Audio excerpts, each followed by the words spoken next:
dernière session avant le déjeuner. C'est ça. Je sens que les estomacs crient famine. Ouais, c'est ça. Il va falloir arriver à faire court. Donc moi, je vais vous parler d'un sujet duquel on entend beaucoup parler, mais finalement sur lequel il n'y a pas forcément beaucoup de choses concrètes qui peuvent se faire. C'est le sujet du ROI des formations. Les formations, en formation, globalement, dans les pays développés, on dépense à peu près 1 000 € par an par salarié. Alors forcément, ça va dépendre beaucoup d'un secteur d'activité à l'autre. Dans le secteur de la haute technologie, on va dépenser beaucoup plus que ça. Dans le retail ou d'autres activités de service, peut-être beaucoup moins. Mais globalement, en moyenne, on dépense à peu près ça. Et on en mesure généralement pas trop le résultat. La dépense, on arrive à peu près à l'identifier, encore que. Le résultat, nous on essaie de le mesurer chez Windows et on a une statistique, c'est qu'en moyenne, on a à peu près 6% des gens qui maîtrisent le contenu des formations, l'essentiel du contenu, on va dire au moins 3/4 du contenu, quand on les mesure une semaine après. C'est-à-dire une fois qu'ils ont déjà oublié une partie de ce qu'ils avaient à oublier. Parce que l'être humain oublie, et c'est normal.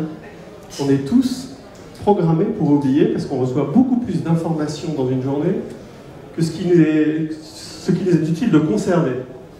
Et le seul souci, c'est qu'on ne maîtrise pas ce qu'on va garder ou ce qu'on ne va pas garder. J'ai vu que mon prédécesseur affichait la courbe de l'oubli tout à l'heure. Voilà, ça je popularise.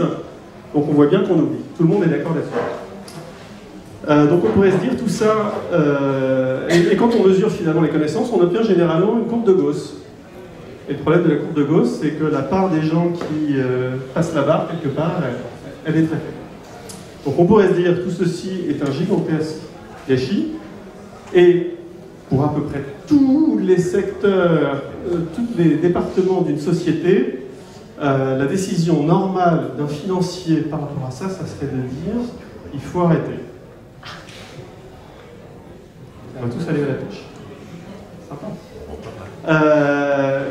Et bon, c'est peut-être un peu caricatural comme discours, je le mets, c'est peut-être un peu provocateur, mais en fait le problème c'est que le coût de l'ignorance est beaucoup plus élevé que le coût de l'éducation in fine, et qu'on ne peut pas arrêter de former, il faut continuer à former, et je pense que la clé de tout ça c'est plutôt de se demander comment est-ce qu'on peut renforcer l'efficacité des formations, et Wunos, au même titre que certains autres acteurs que vous avez pu voir aujourd'hui, s'est tourné vers les sciences cognitives, ça fait déjà à peu près 13 ans, 14 ans maintenant, et en combinant finalement deux expertises, une expertise autour de l'intelligence artificielle, et comment utiliser l'IA pour améliorer l'efficacité des formations, et une autre expertise qui est celle des neurosciences, et notamment de s'intéresser à toute la mécanique cognitive, la mécanique de mémorisation des individus, pour arriver à faire en sorte qu'on s'appuie là-dessus pour que les formations soient plus efficaces. Donc très schématiquement, le moteur d'ancrage mémoriel de Windows, je ne sais pas si vous avez déjà entendu ces termes, ancrage mémoriel, c'est une invention de Windows. L'idée c'est au travers d'une approche pédagogique qui s'appuie sur le questionnement, donc une suite d'exercices qui vont porter le contenu, qui vont être proposés à un utilisateur, de trouver sa manière de mémoriser, le profil mémoriel de chacun, et on a tous une façon d'apprendre qui nous est propre, il faut arriver à la trouver. La courbe de Louis tout à l'heure parlait de répétition. On sait qu'il faut répéter pour apprendre, c'est bien, mais il ne faut pas répéter n'importe comment, et l'idée, c'est de caler justement cette logique de répétition et de l'individualiser en fonction des caractéristiques de chacun. Et l'idée, c'est aussi d'identifier ce qu'un individu sait ou sait pas. Ça ne sert à rien de faire répéter quelqu'un sur des informations qu'il connaît déjà. Donc il faut établir sa cartographie des connaissances, et il faut l'établir de façon intelligente. Et ça, la combinaison de ces deux choses, grâce à la puissance de l'IA, on arrive quelque part à calculer en permanence un chemin d'apprentissage individualisé pour maximiser cet apprentissage, pour maximiser la rétention des connaissances dans la durée. Et on fait ça donc depuis un certain nombre d'années, au travers de tas de modules qu'on a développés. Je vais vous donner quelques exemples tout à l'heure, au travers d'une solution qui est très très connue, qui s'appelle le projet Voltaire. Je ne sais pas si on a entendu parler, un système de remise à niveau d'orthographe. Il y a plus de 5 millions d'utilisateurs, qui est extrêmement efficace.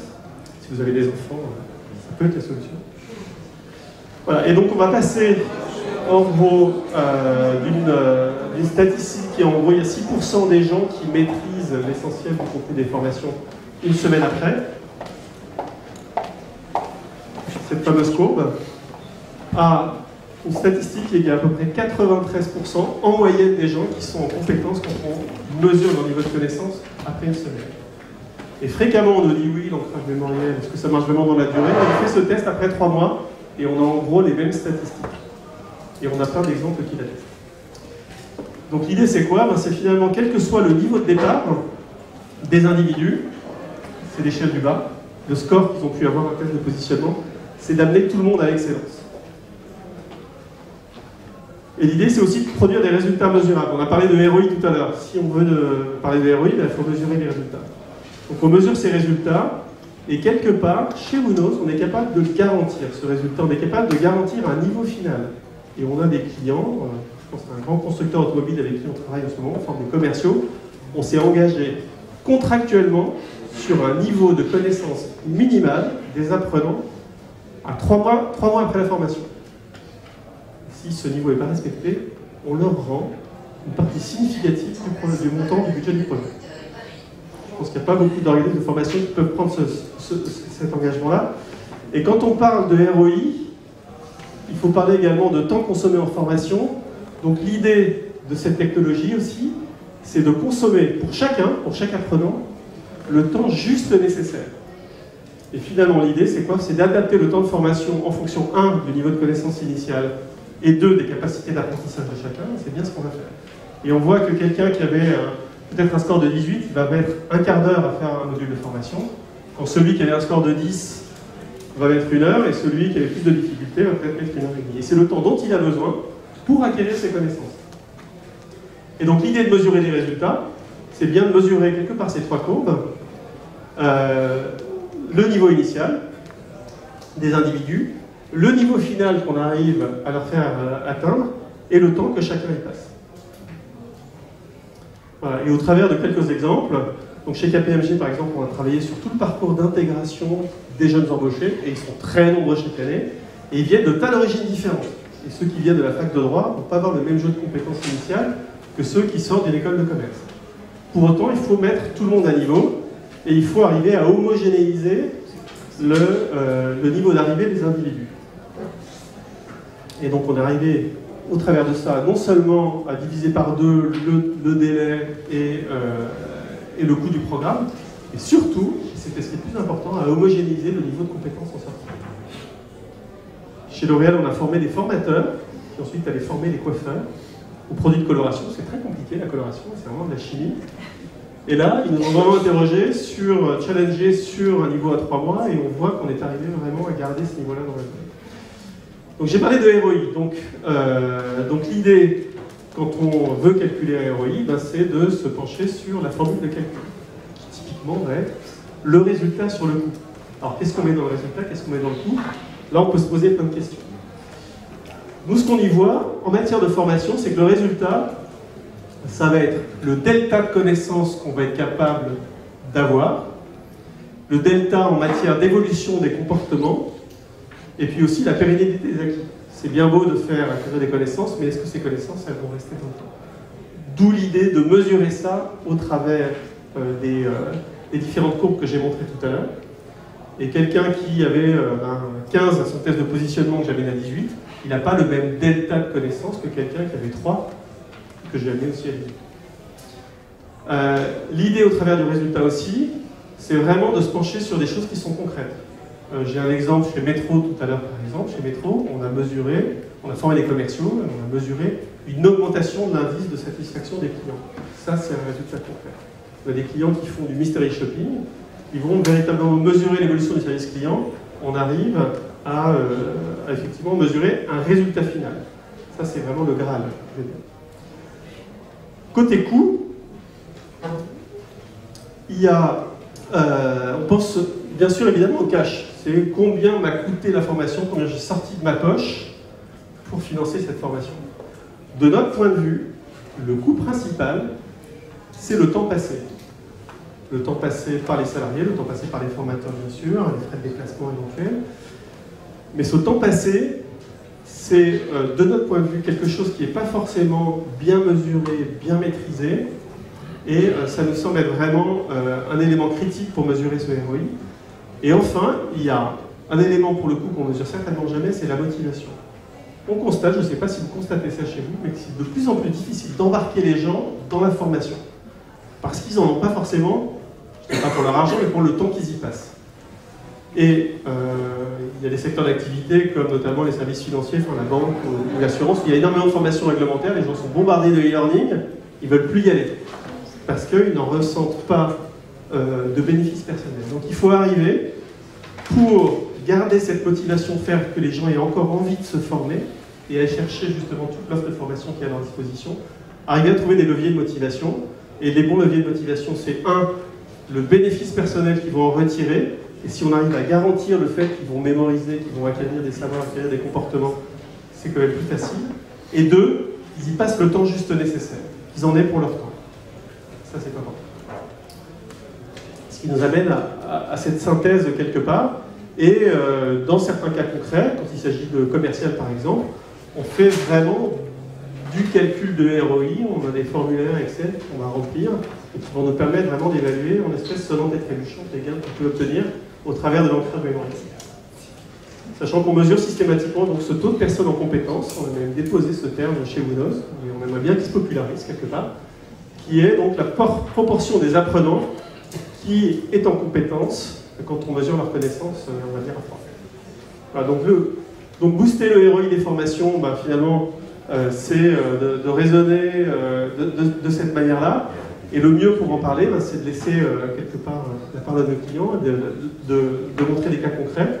Donc quand on forme des commerciaux aux outils d'aide à la conduite, chez Volkswagen, on mesure concrètement le résultat avant-après sur le taux de personnes en compétence. Quand on forme l'ensemble de la population d'Atradius, qui est un courtier en assurance, à la transformation digitale, on mesure l'avant et on mesure l'après.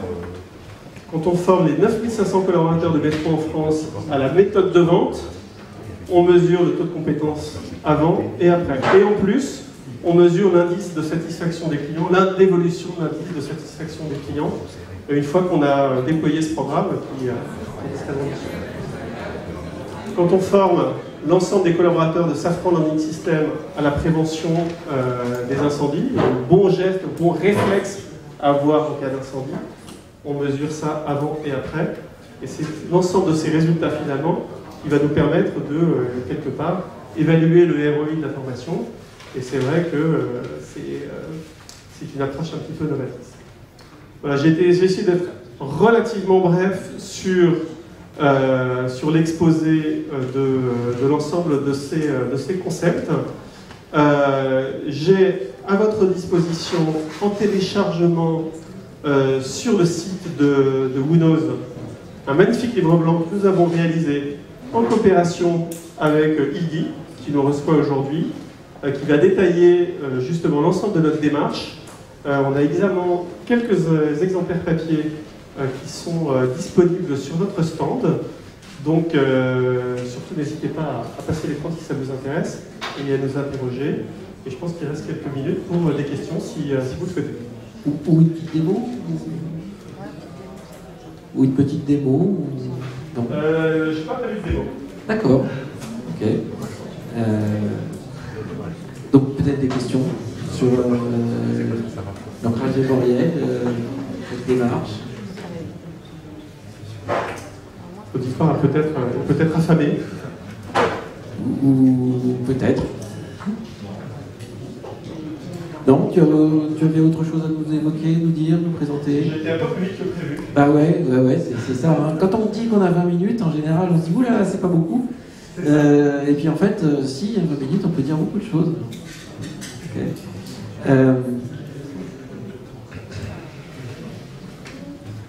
Alors, s'il n'y a pas de questions.